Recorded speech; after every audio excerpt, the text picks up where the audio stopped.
Hello, നമസ്കാരം. പുതിയ ഒരു വീഡിയോയിലേക്ക് നിങ്ങൾക്ക് എല്ലാവർക്കും സ്വാഗതം. എൻ്റെ ഈ ചാനലിലൂടെ മത്സര പരീക്ഷകളിലും മറ്റും ശരിയായ രീതിയിൽ പ്രിപ്പയർ ചെയ്ത് ജീവിതത്തിൽ ഒരു പൊതുമേഖല കരിയർ, ഗവൺമെൻറ് ജോലി പോലുള്ള ഒരു കരിയർ അല്ലെങ്കിൽ ബാങ്ക് ജോലി പോലുള്ള ഒരു കരിയർ നേടിയെടുക്കണമെന്ന് ആഗ്രഹിക്കുന്ന യുവാക്കൾക്ക് ഒരു ശരിയായൊരു ഗൈഡൻസ് നൽകുക എന്നുള്ളതാണ് പ്രധാനമായിട്ട് ഉദ്ദേശിക്കുന്നത്. പൊതുമേഖലാ ജോലികൾ മാത്രമല്ല, ഏതെങ്കിലും മേഖലയിൽ എക്സലൻസ് ആവശ്യമുള്ള ഒരു ഒരു മത്സര പരീക്ഷയോ ഒരു സെലക്ഷൻ പ്രൊസീജിയറോ ഉള്ള ഏത് മേഖലയിലേക്കും കണ്ണു നട്ടിരിക്കുന്ന എല്ലാവർക്കും അത് ഉപകരിക്കുമെന്ന് പ്രതീക്ഷിച്ചുകൊണ്ടാണ് വീഡിയോസ് ചെയ്യുന്നത്. കഴിഞ്ഞ ഒരു വീഡിയോയിൽ നമ്മൾ മത്സര പരീക്ഷയ്ക്ക് ഇറങ്ങുന്നതുമായി ബന്ധപ്പെട്ടുള്ള ചില കാര്യങ്ങളെപ്പറ്റി ഞാൻ കുറച്ച് ഡീൽ ചെയ്തിരുന്നു.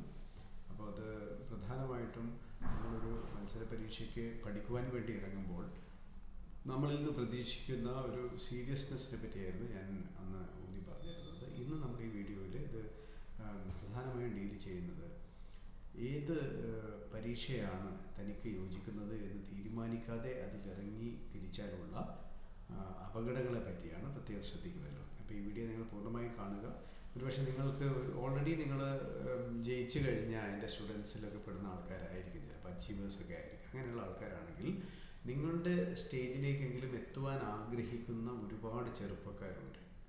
നല്ല നോളജബിളായിട്ടുള്ള ആൾക്കാരാണ് മിക്കവാറും എല്ലാവരും. പക്ഷേ അവർക്ക് കരിയർ സംബന്ധിച്ചിട്ടുള്ള കാര്യങ്ങളെ പറ്റി ഒരു അവബോധമില്ലാത്ത വലിയ പ്രശ്നമാണ്. ഇപ്പോൾ അടുത്ത കാലത്ത് ഞാൻ കണ്ടിട്ടുള്ള, എന്നെ മീറ്റ് ചെയ്തിരുന്ന ഒരു ചെറുപ്പക്കാരൻ, അയാൾ കൊമേഴ്സ് രീതിയിലൊരു കോച്ചിങ്ങിന് വിധേയമായി കൊമേഴ്സിൽ ഒരു കരിയർ അദ്ദേഹം ആഗ്രഹിച്ചു. ഒരുപക്ഷെ അങ്ങനെ അത് നല്ലൊരു ഓപ്ഷൻ ആയിരുന്നിരിക്കണം. പക്ഷെ അദ്ദേഹത്തിന് ആ പരീക്ഷ അത്രമാത്രം ഡിമാൻഡിങ് ആണ് എന്നുള്ളതും അത് എങ്ങനെയൊക്കെയാണ് ആ പരീക്ഷ എഴുതി ജയിക്കേണ്ടതെന്നുള്ളതിനെ പറ്റി മുൻകൂട്ടി തന്നെ ഒരു ധാരണയില്ലാത്തത് കൊണ്ട് കോഴ്സ് ചെയ്തു. പരീക്ഷ എഴുതിയിട്ട് അദ്ദേഹത്തിന് ശരിയായ രീതിയിൽ എക്സൽ ചെയ്യാൻ പറ്റാത്തത് കൊണ്ട് അദ്ദേഹം അത് ഉപേക്ഷിച്ച് പുതിയൊരു മേഖല തേടിപ്പോകുന്നതുണ്ട്.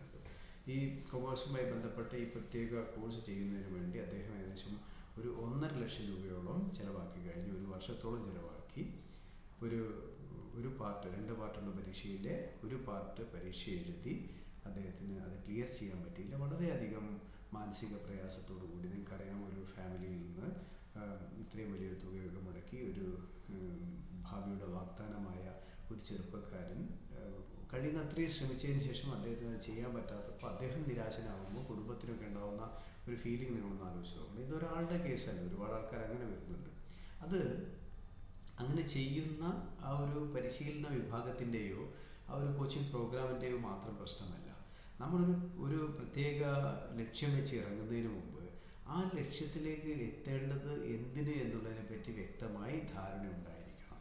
അതായത് ഞാൻ എപ്പോഴും എൻ്റെ സ്റ്റുഡൻസിനോടൊക്കെ പറയുന്ന ഒരു പ്രധാനപ്പെട്ട കാര്യമുണ്ട്. You must have a very clear idea about why before you decide on your career and your dream. അതായത് തനിക്ക് എന്ത് ജോലിയാണ് വേണ്ടത് എന്ന് താൻ തീരുമാനിക്കുന്നതിന് മുമ്പ് എന്തുകൊണ്ട് ആ ജോലി അല്ലെങ്കിൽ ആ കരിയർ എനിക്ക് വേണം എന്നുള്ളതിനെ പറ്റി വ്യക്തമായ ഒരു ഉത്തരവുണ്ടാകണം. ഉദാഹരണമായിട്ട്, എനിക്ക് ബാങ്ക് ഓഫീസർ ആകണമെന്ന് ഞാൻ തീരുമാനിക്കുകയാണെന്ന് വിചാരിക്കുക. എൻ്റെ കരിയർ ബാങ്കിങ്ങിലാണ് വേണ്ടത് ഞാൻ തീരുമാനിക്കുക. അപ്പോൾ ഞാൻ എന്നോട് ചോദിച്ച് ഉറപ്പ് വരുത്തേണ്ട ഒരു കാര്യം എന്താണ്? എന്തുകൊണ്ടാണ് ഞാൻ bank officer, why should I become A bank officer എന്ന് ഞാൻ ചോദിക്കണം. അപ്പോൾ ബാങ്ക് ഓഫീസർ ആകുന്ന എന്തിന് എന്നുള്ളതിന് നല്ല ഉത്തരങ്ങൾ, അത്രയും ഡെഫിനിറ്റീവായിട്ടുള്ള ആൻസേഴ്സ് ഉണ്ടെങ്കിൽ how to become will not be a problem for me, because I will find my own ways. Why clear അല്ലെങ്കിലാണ് പ്രശ്നം. കുറച്ച് അധ്വാനിക്കുമ്പോഴൊക്കെ അയ്യോ ഇത് വേണമെന്ന് തോന്നും, കുറച്ച് ഓവർ ഡിമാൻഡിങ് അല്ലേ എക്സാം എന്ന് തോന്നും, എക്സാമിൻ്റെ സ്ട്രാറ്റജീസ് ശരിയാവുന്നില്ല എന്ന് തോന്നും, താൻ ഇതല്ലായിരുന്നു ചെയ്യേണ്ടതെന്ന് കുറച്ച് കാലഘട്ടം കഴിഞ്ഞതിന് ശേഷം തീരുമാനിക്കേണ്ട ഒരവസ്ഥ വരും. സോ എല്ലാവരോടും, ഇത് കണ്ടിരിക്കുന്ന എല്ലാവരോടും ഞാൻ പറയുന്നത്, നിങ്ങൾ നിർബന്ധമായി ഈ വീഡിയോ നിങ്ങളുടെ അനിയന്മാർക്ക് അനിയത്തിമാർക്ക് അയച്ചു കൊടുക്കുക. അവർ കാണട്ടെ, അതിൽ എന്തെങ്കിലും ഒരു കാര്യം, ഈ ഒരു പോയിന്റ് ക്ലിയർ ആയാൽ തന്നെ കരിയർ വൈസ് ഉണ്ടാവുന്ന തെറ്റുകൾ, വല്ലാതെ അപഭ്രംശങ്ങളില്ലാതെ കരിയർ മുന്നോട്ട് കൊണ്ടുപോകാൻ പറ്റും. അതായത് എൻ്റെ സ്വപ്നം എന്താണ് എന്നുള്ളത് ഞാൻ തീരുമാനിക്കുന്നതിന് പല കാരണങ്ങളുണ്ടാവും. പിയർ പ്രഷർ ഉണ്ടാവും, പിയർ ഗ്രൂപ്പിൻ്റെ പ്രഷർ, മറ്റുള്ളവരൊക്കെ എന്ത് ചെയ്യുന്നു എന്നുള്ളത് നമ്മളെ സ്വാധീനിക്കും, കൂടെ പഠിച്ചവരെന്ത് ചെയ്യുന്നു. അതല്ലെങ്കിൽ നമ്മൾ പെട്ടെന്ന് അങ്ങനെയുള്ള ഒരു ആംബിയൻസിൽ ചെന്ന് പെട്ടുപോവുക.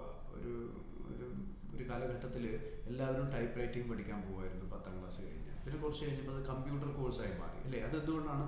എല്ലാവരും ചെയ്യുന്നു, ഞാനും ചെയ്യട്ടെ എന്നുള്ള രീതിയിലാണ്. പക്ഷേ ഒരു കരിയർ സംബന്ധിച്ചുള്ളൊരു തീരുമാനമെടുക്കുമ്പോൾ ഇതൊരു ഇൻഡിവിജ്വലായിട്ട് കൂടി എൻജോയ് ചെയ്യേണ്ട, നമ്മളിത് ജീവിതകാലം മുഴുവൻ കൊണ്ട് നടക്കേണ്ട ഒരു സംവിധാനമായതുകൊണ്ട് ഈ കരിയറാണ് തൻ്റേതെന്ന് തീരുമാനിക്കുന്നതിന് മുമ്പ്, if I am going to decide on my career, if I have some options, I must start asking myself, okay, why should I become a teacher? Why should I become a trainer? Why should I become an accountant? Why should I become a CMA? Why should I become an SCCA? Why should I become a CA? Or for that matter, why should I become a doctor? Why should I become an engineer? Or why should I become an income tax inspector? Why should I become a bank officer? ഈ ചോദ്യങ്ങൾ നമ്മൾ ചോദിക്കണം. അതിന് പല ഉത്തരങ്ങളുണ്ടാകും. ഉത്തരങ്ങളിൽ ഏറ്റവും പ്രധാനപ്പെട്ട ഒരു ഉത്തരം നമുക്ക് വരാൻ സാധ്യതയുള്ളതെന്ന് വെച്ചാൽ ഫിനാൻഷ്യൽ സെക്യൂരിറ്റി ഉണ്ടാവുക എന്നുള്ളത് തന്നെയാണ്. തീർച്ചയായിട്ടും അത് പ്രധാനപ്പെട്ടതാണ്.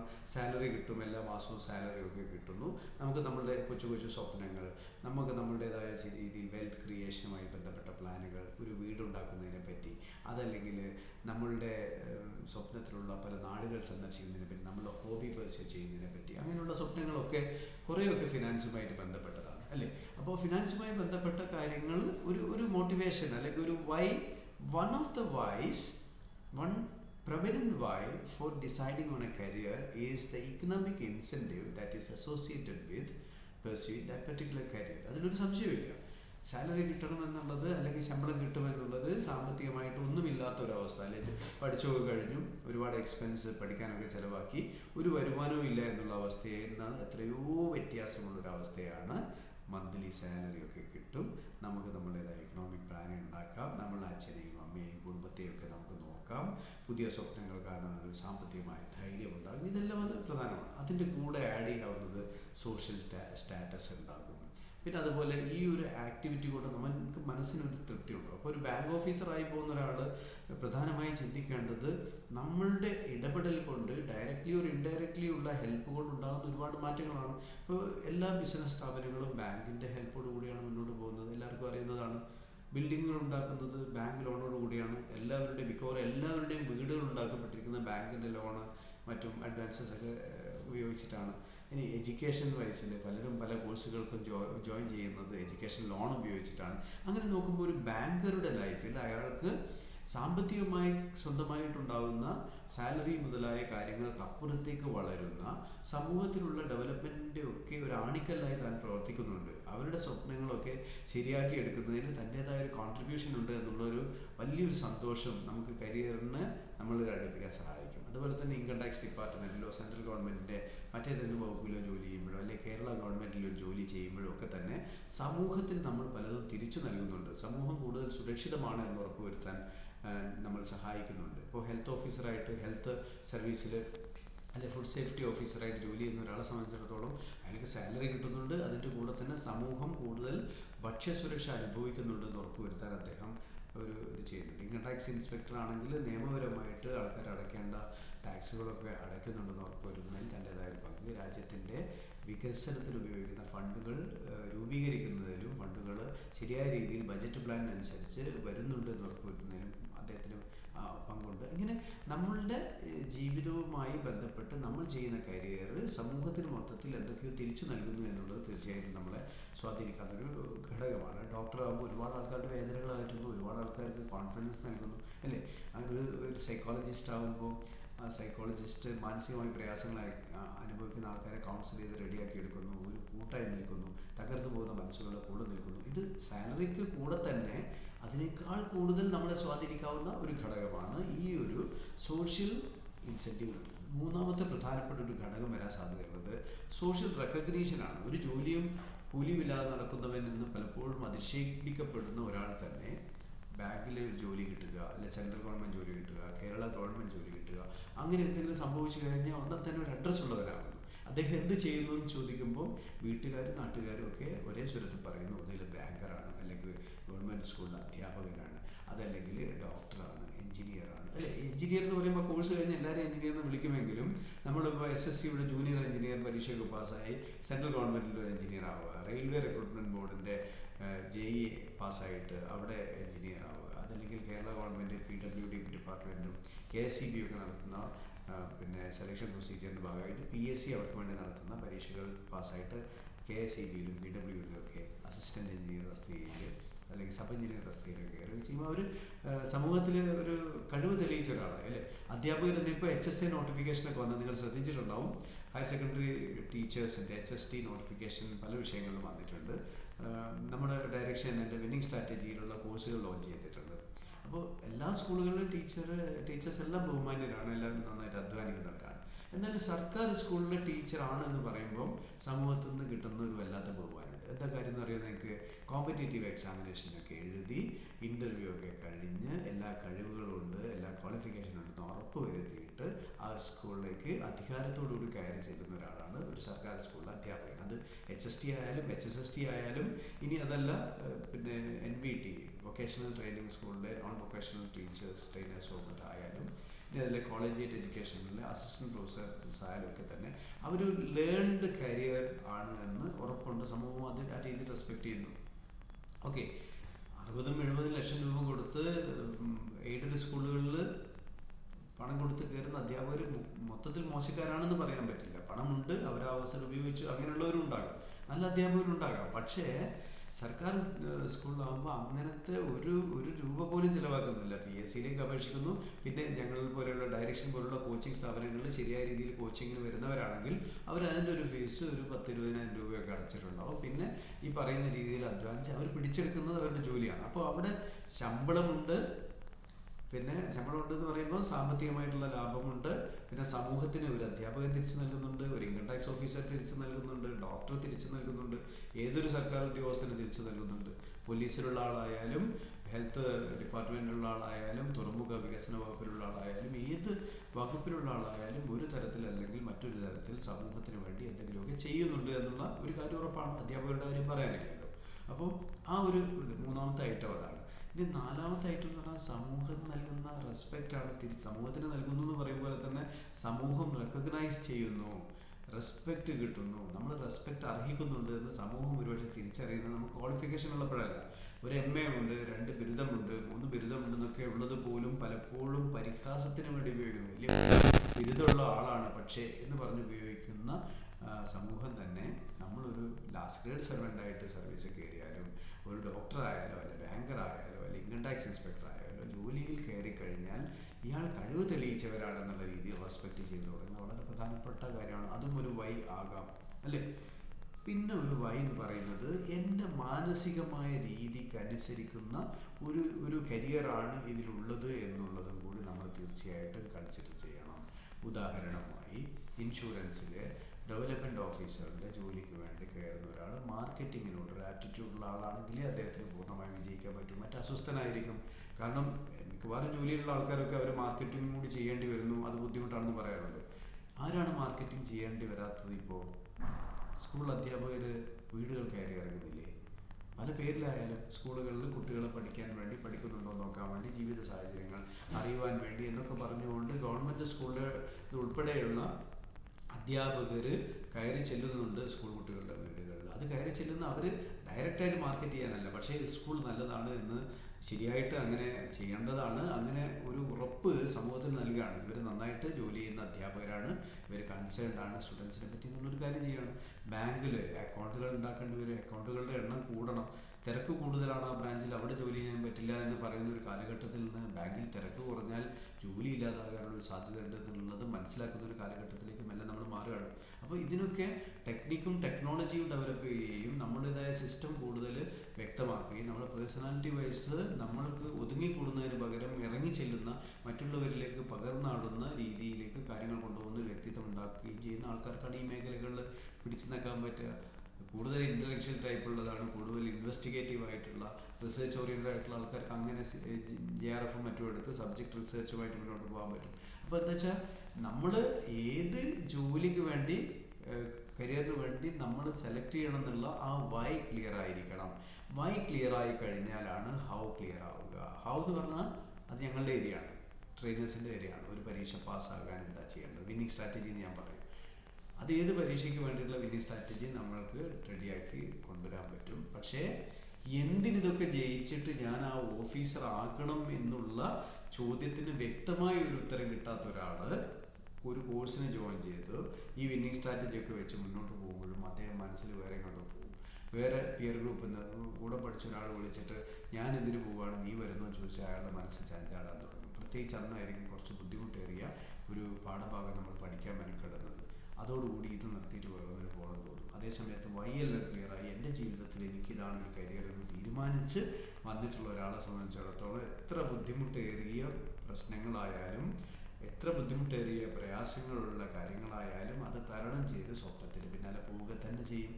അപ്പോൾ അത് വ്യക്തമായിട്ടുണ്ടാകുമെന്ന് വിചാരിക്കുന്നു. അപ്പോൾ നിങ്ങളൊരു കരിയർ തീരുമാനിക്കുന്നതിന് മുമ്പ് അപ്പുറത്തുള്ള ആൾ പോയിട്ടുണ്ട് ഇപ്പുറത്തുള്ള ആൾ പോയിട്ടുണ്ട് എന്നുള്ളതിനപ്പുറത്തേക്ക് ഈ ഒരു കരിയർ ലോഞ്ച് ചെയ്യാൻ എന്നെ ശക്തനാക്കുന്ന വൈ എന്നാണ്. വൈ എന്നത് ഞാൻ ഉദ്ദേശിക്കുന്നത് WHY ആണ്. എന്തുകൊണ്ട് ഞാനൊരു അധ്യാപകനാകണം, എന്തുകൊണ്ട് ഞാനൊരു ബാങ്ക് ഓഫീസർ ആകണം, എന്തുകൊണ്ട് ഞാനൊരു അക്കൗണ്ടൻറ്റ് ആകണം, എന്തുകൊണ്ട് ഞാനൊരു പോലീസ് ഓഫീസർ ആകണം, എന്തുകൊണ്ട് ഞാനൊരു IAS ഉദ്യോഗസ്ഥനാകണം. ഇങ്ങനെ എല്ലാ ചോദ്യങ്ങളും നിങ്ങൾ സ്വയം ചോദിക്കണം നിങ്ങളുടെ കരിയർ വെച്ചിട്ട്. അപ്പോൾ ഈ വൈ ക്ലിയർ ആക്കി വരണം, ലിസ്റ്റ് ചെയ്യുക. എന്തുകൊണ്ടൊക്കെ എനിക്കത് ഇഷ്ടമാണ്. വെറുതെ ഒരു റൊമാൻറ്റിക് കോൺസെപ്റ്റിൽ അങ്ങ് എഴുതി എല്ലാവർക്കും ഇതായിരിക്കും. നമ്മൾ യൂണിവേഴ്സിറ്റി പരീക്ഷയ്ക്ക് ക്വസ്റ്റ്യൻ ആൻസർ ചെയ്യും പോലെ ഇങ്ങനെ ഒരു ചോദ്യം ചോദിച്ചാൽ ഇങ്ങനെയൊക്കെ ആൻസർ എഴുതാമെന്നല്ല. നിങ്ങൾ സ്വയം ചോദിക്കണം, സ്വന്തം മനസ്സിനോട് ചോദിക്കണം, എന്തുകൊണ്ട് നിനക്ക് ഒരു ബാങ്കർ ആവണം, അതല്ലെങ്കിൽ എന്തുകൊണ്ട് നിനക്കൊരു റെയിൽവേ ഉദ്യോഗസ്ഥനാകണം, എന്തുകൊണ്ട് നിനക്കൊരു സയൻറ്റിസ്റ്റ് ആകണം. ഇങ്ങനെ ചോദിച്ച് ഈ when you get a clear why. പിന്നെ ഹൗ എന്ന് പറയുന്നത് it is associated with the difficulties which are to be say transgressed and traversed to reach the destination, the career destination. That is, if I have decided that my why is very clear about becoming a doctor, now then the next question is how to become a doctor. So അതിൽ NEET എഴുതുന്നതിനെ പറ്റിയുള്ള കാര്യങ്ങൾ, അതിൻ്റെ challenges, ഫിസിക്സും കെമിസ്ട്രിയും ബയോളജിയും പഠിക്കുന്നത്, ഇതെല്ലാം ഹൗവിൽ വരുന്നതാണ്. പക്ഷേ Y clear അല്ലാത്ത ഒരാൾക്ക് ഹൗ എത്ര ആയാലും ശരിയാക്കി എടുക്കാൻ പറ്റിയെന്ന് വരില്ല. അപ്പോൾ first thing, get a clear why. The clearer your why is, the easier the how will get. അതായത് എത്രമാത്രം വ്യക്തമാണോ നിങ്ങളുടെ why should I become this or that, how you will become that will become easier and predictable. ഈ കാര്യം വ്യക്തമായിട്ടുണ്ടാവുമെന്ന് വിചാരിക്കുന്നു. അപ്പോൾ അത് മനസ്സിലാക്കിയിട്ട് വേണം നിങ്ങൾ ഇറങ്ങാൻ. ഇപ്പോൾ നിങ്ങൾക്ക് ഞാനിപ്പോൾ ഡയറക്ഷനിൽ പുതിയ SSCയുടെ സൺഡേ ബാച്ച് ലോഞ്ച് ചെയ്യുന്നുണ്ട്. അതുപോലെ തന്നെ SSC റെഗുലർ ബാച്ച് ലോഞ്ച് ചെയ്യുന്നുണ്ട്. പിന്നെ HSCയുടെ എല്ലാ ബാച്ചുകളും ഉണ്ട്. HSCയുടെ ഓഫ്ലൈൻ ബാച്ചുകൾ, ഇംഗ്ലീഷ്, പിന്നെ ഫിസിക്കൽ സയൻസ്, സോഷ്യൽ എന്നിവയുടെ ഓഫ്ലൈൻ ബാച്ചുകളും ഉണ്ട്. ബാക്കി എല്ലാത്തിൻ്റെയും ഇത് ഉൾപ്പെടെ ഓൺലൈൻ ബാച്ചുകളുണ്ട്. ഈ ഓഫ്ലൈൻ ബാച്ചുകൾക്ക് ജോയിൻ ചെയ്യുന്നവർക്ക് ഓൺലൈൻ ആക്സസ് കൊടുക്കുന്നുണ്ട്. പിന്നെ HSST ഫിസിക്സിൻ്റെ ഓൺലൈൻ ബാച്ച് പോകുന്നുണ്ട്. കഴിഞ്ഞ പ്രാവശ്യത്തെ റിസൾട്ടൊക്കെ നിങ്ങൾ നോക്കിയാൽ മതി. ഏറ്റവും കൂടുതൽ റിസൾട്ട്, ഈ റിസൾട്ട് ഉണ്ടാവാൻ കാരണം എന്താ? ഈ റിസൾട്ട് ഈ പരീക്ഷയ്ക്ക് പഠിക്കാൻ വന്ന എല്ലാവരും വൈ ക്ലിയർ ആയിരുന്നു. അവർക്ക് ടീച്ചേഴ്സ് ആവണം എന്നുള്ള എല്ലാ തരത്തിലും അറിയാമായിരുന്നു. സെക്കൻഡറി സ്കൂൾ ടീച്ചർ ഫിസിക്സിൽ എന്തുകൊണ്ടാകണം എന്നുള്ള വൈ ക്ലിയർ ആണ്. പിന്നെ ഹൗ ഞങ്ങൾ പറഞ്ഞു കൊടുക്കുന്നു, അതിന് വേണ്ട കാര്യങ്ങളൊക്കെ ചെയ്യുന്നു, അത് ഏറ്റെടുത്ത് അവർ ജയിക്കുന്നു. റാങ്ക് ലിസ്റ്റിൻ്റെ 68% ഡയറക്ഷൻ സ്റ്റുഡൻസ് ആണ്. ആദ്യ റാങ്ക് മുതൽ 10 റാങ്ക് വരെയുള്ള ആദ്യത്തെ 10 റാങ്ക് എടുത്ത് 8 റാങ്കും, ആദ്യത്തെ 20-ൽ 14 റാങ്കും, ആദ്യത്തെ 50-ൽ 36 റാങ്കുകളും ഈ കുട്ടികൾ നേടിയെടുത്തത്. അതിന് കാരണം വൈ ക്ലിയർ ആയിരുന്നു, അധ്വാനം ഉണ്ടായിരുന്നു, നല്ല അധ്വാനമായിരുന്നു. പക്ഷേ ആ അധ്വാനം നടത്താൻ അവർക്ക് സാധിക്കുമായിരുന്നു. എന്തുകൊണ്ട്? Why is very clear. എനിക്കിതായേ തീരുമെന്നുള്ള രീതിയിൽ ചിന്തിക്കാൻ പറ്റുന്നു. എൻ്റെ ജീവിതം ഇങ്ങനെ ആവാനുള്ളതാണ്, എനിക്ക് ഈ ടീച്ചർ ആവാനുള്ളതെന്ന് വ്യക്തമാണ്. അതുപോലെ നിങ്ങൾ ഒരു ഇൻകം ടാക്സ് ഇൻസ്പെക്ടർ ആവുക, അല്ലെങ്കിൽ കേന്ദ്ര ഗവൺമെൻറ്റിൽ ഒരു ജീവനക്കാരെ തന്നെ ആവുക എന്നുള്ളതാണ് എൻ്റെ ലക്ഷ്യം. എൻ്റെ വൈ ക്ലിയർ ആണെന്ന് പറഞ്ഞാൽ how is clear, how automatically will become clear and we will definitely help you. The same thing is true with your career, maybe in banking also. Banking and insurance മേഖലയിൽ ഏറ്റവും മികച്ച ബാച്ചുകൾ നമ്മൾ ഓരോ മാസം launch ചെയ്യുന്നുണ്ട്, regular ബാച്ചുകൾ launch ചെയ്തുകൊണ്ടിരിക്കുന്നത്. അപ്പോൾ അതിൽ ജോയിൻ ചെയ്യുന്ന ആൾക്കാർ എല്ലാവരും ഈ വൈ ക്ലിയർ ആണ് എങ്കിൽ അവർക്ക് ഓഫീസേഴ്സ് ആവാൻ പറ്റും. വൈ ക്ലിയർ അല്ലാതെ വരുന്ന ആൾക്കാരുണ്ട്, അവർക്കാണ് ഞങ്ങൾ ഓറിയൻറ്റേഷൻസ് ഒക്കെ കൊടുത്ത് ഇങ്ങനെ ഫിൽറ്റർ ചെയ്ത് വരുന്നത്. അപ്പോൾ നിങ്ങൾ ശ്രദ്ധിക്കേണ്ടത്, നിങ്ങളുടെ കരിയർ സംബന്ധിച്ച് ഈ പറഞ്ഞതുപോലുള്ള ഏതെങ്കിലും കരിയർ സംബന്ധിച്ച് നിങ്ങൾക്ക് എന്തെങ്കിലും വല്ലാതെ സംശയങ്ങളൊക്കെ ഉണ്ടെങ്കിൽ നിങ്ങൾക്ക് തീർച്ചയായിട്ടും താഴെ ഇതിൻ്റെ വീഡിയോയുടെ താഴെ കമൻറ്റ് ചെയ്യാവുന്നതാണ്. നിങ്ങൾക്ക് ഏതെങ്കിലും പ്രത്യേക കരിയറുമായിട്ട് ബന്ധപ്പെട്ട് കൂടുതൽ അറിയണമെങ്കിലൊക്കെ വീഡിയോസ് വരെ പോസ്റ്റ് ചെയ്യുന്നതായിരിക്കും. പിന്നെ ഏതെങ്കിലും വളരെ പ്രധാനപ്പെട്ട അല്ലെങ്കിൽ വളരെ ഫ്രീ ആയിട്ടുള്ള ഏതെങ്കിലും ഡിസ്കഷൻ ആണെങ്കിൽ ഞാൻ ലൈവിൽ വന്ന് നിങ്ങൾക്ക് കാര്യങ്ങൾ പറഞ്ഞു തരുന്നതായിരിക്കും. അപ്പോൾ കമൻറ്റ് ചെയ്യാതിരിക്കുക എന്നുള്ളത് ശരിയല്ല, നിങ്ങൾ കമൻറ്റ് ചെയ്തോളൂ. അതുപോലെ ഈ വീഡിയോ നിങ്ങൾക്ക് ഇഷ്ടപ്പെടുന്നുണ്ടെങ്കിൽ തീർച്ചയായിട്ടും നിങ്ങൾ എന്ത് ചെയ്യണം, ഇത് ലൈക്ക് ചെയ്യുകയും നിങ്ങൾക്ക് ഉപകരിക്കുമെങ്കിൽ നിങ്ങൾ നിങ്ങളത് ഉപയോഗിക്കണം. അതുപോലെ മറ്റുള്ള ആൾക്കാർക്ക് ഇത് അയച്ചു കൊടുക്കുക, ഷെയർ ചെയ്യുകയും വേണം. ഓക്കെ. പിന്നെ ഒരു കാര്യം കൂടി ഈ കരിയർ ഡെസിഷനുമായി ബന്ധപ്പെട്ട് എനിക്ക് പറയാനുണ്ട്. നിങ്ങളൊരു കരിയറിനെ പറ്റിയോ ഒരു കോഴ്സിനെ പറ്റിയോ ഒക്കെ ആലോചിക്കുമ്പോൾ സാധാരണഗതി സംഭവിക്കുന്ന ഏറ്റവും പ്രധാനപ്പെട്ട ഒരു തെറ്റെന്ന് പറയുന്നത് ഇപ്പോൾ ഉള്ള സ്റ്റാറ്റസ് എന്താ എന്നുള്ളത് നോക്കിയിട്ട് ഡെസിഷൻ എടുക്കും. ഒരു കോഴ്സിന് ജോയിൻ ചെയ്യുമ്പോഴും അങ്ങനെ ചെയ്യും. നമ്മൾ ശരിക്കും ഒരു അടുത്തൊരു 10-15 വർഷം എന്താണ് ഇതിന് സാധ്യത എന്നുള്ളത് നോക്കാതെ ഒരിക്കലും ഒന്നിലും ഒരു കാര്യത്തിലേക്ക് എടുത്ത് ചാടരുത്. അതായത് മുമ്പൊരു കാലത്ത് ബയോടെക്നോളജി കോഴ്സ് ചെയ്യാനുള്ളൊരു ഫാഷനായിരുന്നു. ഡിഗ്രി കഴിയുന്നത്, ഡിഗ്രി ഏത് വിഷയം സയൻസ് പഠിച്ചാലൊക്കെ തന്നെ ഉടനെ തന്നെ ബയോടെക്നോളജി കോഴ്സ് ചെയ്യും. ബയോടെക്നോളജി കോഴ്സ് അനന്ത സാധ്യതയുള്ള കോഴ്സാണ്. പക്ഷേ ആ സമയത്ത് ഒരുപാട് വേക്കൻസികൾ ഉണ്ടെന്നും എല്ലാ കമ്പനികളും ബയോടെക്നോളജിയിലുള്ള ആൾക്കാരെ വിളിക്കുന്നു എന്ന് പറഞ്ഞുകൊണ്ടാണ് ഒരാൾ ബയോടെക്നോളജി കോഴ്സിന് പോകുന്നത് എങ്കിൽ ഇയാളുടെ കോഴ്സ് 3 വർഷം കഴിഞ്ഞിട്ട് ഇയാൾ പുറത്തിറങ്ങുമ്പോഴും അതേ അവസരം ഉണ്ടാകുമെന്ന് നമുക്ക് ഉറപ്പ് പറയാൻ പറ്റില്ല. അപ്പോൾ നമ്മൾ ഇതിൻ്റെ ഫ്യൂച്ചറിനെ പറ്റി ഒരു സ്റ്റഡി നടത്തണം. എവിടെയൊക്കെ സാച്ചുറേഷൻ വരും, ഇത്തരം കാര്യങ്ങൾ, ആ ഒരു ഇൻഡസ്ട്രി അല്ലെങ്കിൽ ആ ഒരു സെഗ്മെൻറ്റിൻ്റെ ഗ്ലോബൽ ഗ്രോത്ത് എന്താണ് ഓരോ വർഷം എന്നുള്ള കാര്യങ്ങളെ പറ്റിയൊക്കെ തീർച്ചയായിട്ടും നമ്മൾ അന്വേഷിക്കണം. കാരണം നമ്മൾ കോഴ്സ് കഴിയുന്നു, ആ കോഴ്സ് കഴിഞ്ഞ് പുറമേക്ക് ഇറങ്ങുമ്പോഴത്തേക്ക് അതിനുള്ള അവസരങ്ങൾ ഇല്ലാതായി എന്നൊരവസ്ഥ വന്നു കഴിഞ്ഞാലുള്ള അവസ്ഥ ഒന്ന് ആലോചിച്ച് നോക്കിയേ. അപ്പോൾ അതൊന്ന് ശ്രദ്ധിക്കണം. കരിയർ വൈസ് നിങ്ങൾ പ്ലാൻ ചെയ്യുമ്പോൾ ഒന്ന്, why should be very clear. Second one, if you shortlist 3 or 4 things, then think of what is the future of opportunities in this particular area which I have already shortlisted, of which is the best if I look at this matter for the next 5 years or 10 years from now. എന്ന് നിങ്ങൾ ചിന്തിച്ചു കഴിഞ്ഞാൽ നിങ്ങൾക്ക് മനസ്സിലാവും അല്ലേ, ഒരു 5 വർഷം കഴിഞ്ഞാൽ എന്താണ് സാധ്യതയുള്ളത് എന്നുള്ളത്. ഇപ്പോൾ സാധ്യതയുണ്ട് എന്നുള്ളതുകൊണ്ട് എപ്പോഴും സാധ്യത ഉണ്ടാവുന്നില്ല. പലപ്പോഴും നിങ്ങൾ കണ്ടിട്ടില്ലേ, ഏതെങ്കിലും ഒരു ബിസിനസ്, ഒരു കച്ചവടമൊക്കെ നമ്മുടെ നാട്ടിലൊക്കെ ആരെങ്കിലും തുടങ്ങിയാൽ പിന്നെ എല്ലാവരും അതങ്ങ് തുടങ്ങും. കാരണം അത് ഭയങ്കര ഉഷാറാണെന്ന് വിചാരിച്ചിട്ടാണ് തുടങ്ങുന്നത്. പക്ഷേ അതിനുള്ള ചതിക്കുഴി എന്താണ്?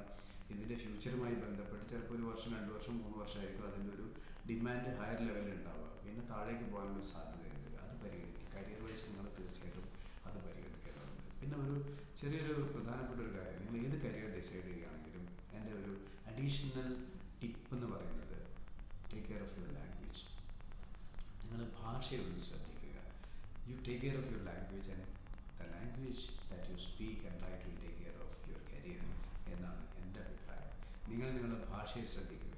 നിങ്ങളുടെ എഴുതുവാനും വായിക്കുവാനുള്ള കഴിവ് ഏത് ഭാഷയിലായാലും, ഇംഗ്ലീഷ് പ്രധാനമാണ്, മലയാളവും പ്രധാനമാണ്. ഇനി മറ്റേതെങ്കിലും വിദേശ ഭാഷകൾ അല്ലെങ്കിൽ ഇന്ത്യയിൽ തന്നെ മറ്റ് സംസ്ഥാനങ്ങളിലുള്ള ഭാഷകളൊക്കെ നിങ്ങൾ പഠിക്കാൻ സാധിക്കുകയാണെങ്കിൽ അത് നിങ്ങൾക്കൊരു ആഡഡ് അഡ്വാൻറ്റേജ് ആയിരിക്കും ഏത് കരിയറിലാണ് നിങ്ങൾ പോകുന്നതെങ്കിലും. അപ്പോൾ അതുകൊണ്ട് ലാംഗ്വേജിൻ്റെ കാര്യത്തിലും തീർച്ചയായിട്ടും ഒരു പരിഗണന വേണം. പലപ്പോഴും എന്താ വെച്ചാൽ നമ്മൾ മാതൃഭാഷയ്ക്ക് ഇമ്പോർട്ടൻസ് കൊടുക്കണമെന്നുള്ള ചർച്ചകളിലൊക്കെ വളരെ സജീവമായിരിക്കും. അത് പ്രധാനവുമാണ്. മാതൃഭാഷ തീർച്ചയായിട്ടും നമ്മളെല്ലാവരും നല്ല രീതിയിൽ പറഞ്ഞ് തന്നെ പഠിക്കണം.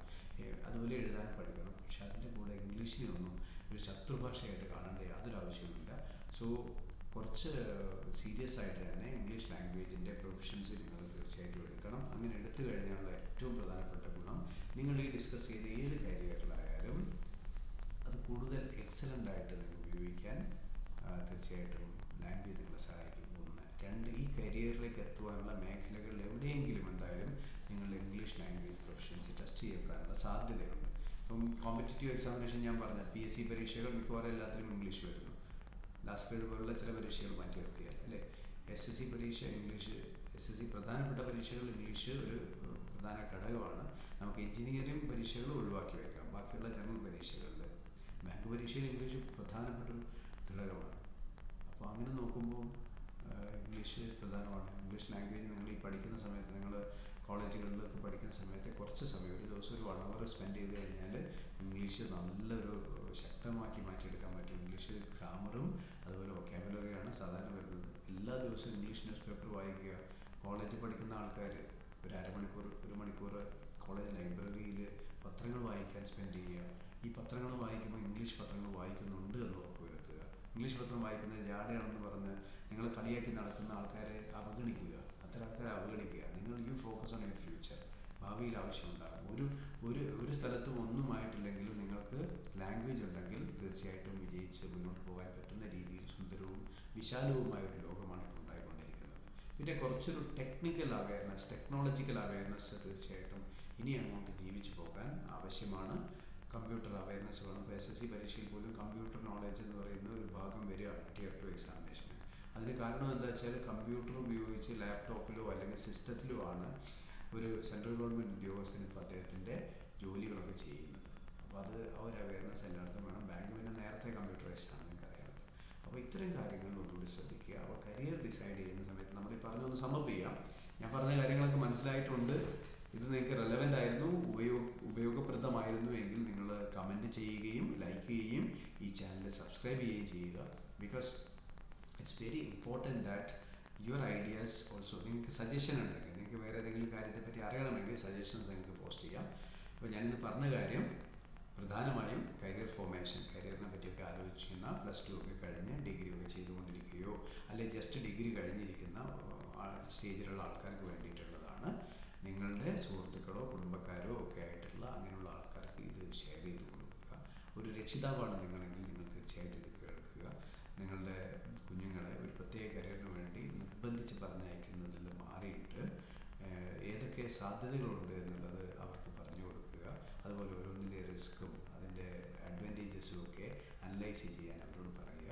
അവർ കരിയർ തീരുമാനിക്കുന്നതിന് മുമ്പ് എന്തുകൊണ്ട് എന്നുള്ളത് അവർക്ക് അത് ഇമ്പോർട്ടൻ്റ് ആണെന്നും നീ എന്തുകൊണ്ടൊരു ബാങ്കർ ആകണമെന്ന് ഒന്ന് ആലോചിച്ച് നോക്കിയിട്ട് പറയുമെന്നൊക്കെ ആവശ്യപ്പെടുന്ന ഒരു കമ്മ്യൂണിക്കേറ്റീവ് രീതി അവലംബിക്കുക. അതിൻ്റെ ഗുണങ്ങൾ, ഒരു ഡോക്ടറായി കഴിഞ്ഞാൽ അല്ലെങ്കിൽ എഞ്ചിനീയർ ആയി കഴിഞ്ഞാൽ ബാങ്കർ ആയി കഴിഞ്ഞാൽ ഗവൺമെൻറ് ഉദ്യോഗസ്ഥനായി കഴിഞ്ഞാൽ എന്തൊക്കെ ഗുണങ്ങളുണ്ട് എന്നുള്ളതിന് നിങ്ങളുടെ പെർസ്പെക്റ്റീവ് കൊടുക്കാമെന്നല്ലാതെ അടിച്ചേൽപ്പിക്കാൻ ശ്രമിക്കാതിരിക്കുക. ഇതൊക്കെ വളരെ പ്രധാനപ്പെട്ട കാര്യമാണ്. അപ്പോൾ ഇന്ന് ഞാൻ പറഞ്ഞിരിക്കുന്ന കാര്യം ഒന്ന് വൈ ആണ്. വൈ നമ്മൾ കുറച്ച് കാര്യങ്ങൾ ഡിസ്കസ് ചെയ്തു വൈയിൽ. പിന്നെ പഠിക്കുന്ന കാര്യത്തിൽ ശ്രദ്ധിക്കേണ്ട അഡീഷണലായിട്ട് കൊണ്ടുപോകേണ്ട ചെറിയ കാര്യങ്ങളെ പറ്റി പറഞ്ഞു. കുറച്ച് ലാംഗ്വേജ് ഒന്ന് റെഡിയാക്കി എടുക്കാൻ വേണ്ടി സ്പെൻഡ് ചെയ്യുക കുറച്ച് സമയം. അതുപോലെ തന്നെ ഈ കരിയർ ഡിസിഷൻ എടുക്കുമ്പോൾ അന്നപ്പോഴുള്ള സാഹചര്യം, ലോകത്തിൽ നിലവിലുള്ള സാഹചര്യം അനുകൂലമാണ് എന്നുള്ളത് കൊണ്ട് പെട്ടെന്നൊരു കരിയർ തീരുമാനിച്ച് പോകുന്നതിന് പകരം അടുത്ത 5-10 വർഷം കഴിയുമ്പോൾ എന്തായിരിക്കും ഇതിൻ്റെ നിലപാട്, ഇതിൻ്റെ സ്ഥിതി എന്നുള്ളതിനെ പറ്റി തീർച്ചയായിട്ടും ആലോചിച്ച് അതും കൂടി ഉൾപ്പെടുത്തി, ആ റിപ്പോർട്ട് കൂടി ഉൾപ്പെടുത്തിക്കൊണ്ട് ഒരു കരിയർ ഡിസിഷൻ എടുക്കുക എന്നുള്ളത് കൂടി നമ്മൾ സംസാരിച്ചു. ലാംഗ്വേജും ടെക്നോളജിയും കുറച്ചൊക്കെ സ്വായത്തമാക്കുക എന്നുള്ളതായിരുന്നു അടുത്തൊരു പോയിന്റ്. അപ്പോൾ ഞാൻ പറഞ്ഞ കാര്യങ്ങളൊക്കെ നിങ്ങൾക്ക് മനസ്സിലായിട്ടുണ്ടാകും എന്ന് കരുതുന്നു. ഈ ഒരു വീഡിയോ നിങ്ങൾക്ക് ഉപകരിക്കും. തീർച്ചയായിട്ടും മുഴുവനായിട്ട് നിങ്ങൾ കണ്ടിട്ടുണ്ടാകുമെന്ന് വിചാരിക്കുന്നു. തീർച്ചയായിട്ടും കാണുക. അതിനുശേഷം നിങ്ങളുടെ അഭിപ്രായങ്ങൾ കമൻറ്റ് ചെയ്യുക. നിങ്ങൾക്ക് ഉപകരിച്ചത് ഏത് ഭാഗമാണെന്ന് പ്രത്യേകം പറയുക. ഇതിലേതെങ്കിലും സ്പെസിഫിക് ആയിട്ട് നിങ്ങൾ ഏതെങ്കിലും കാര്യങ്ങൾ കൂടുതൽ അറിയണമെങ്കിൽ ഒന്ന് കമൻറ്റ് ചെയ്യുക. ഈ ചാനൽ നിങ്ങൾക്ക് ഉപകരിക്കുന്നുണ്ടെങ്കിൽ തീർച്ചയായും സബ്സ്ക്രൈബ് ചെയ്യുകയും നിങ്ങളുടെ സുഹൃത്തുക്കൾക്ക് സജസ്റ്റ് ചെയ്യുകയും ചെയ്യുക. അപ്പോൾ അടുത്ത വീഡിയോയിൽ വീണ്ടും കാണാം. നമസ്കാരം.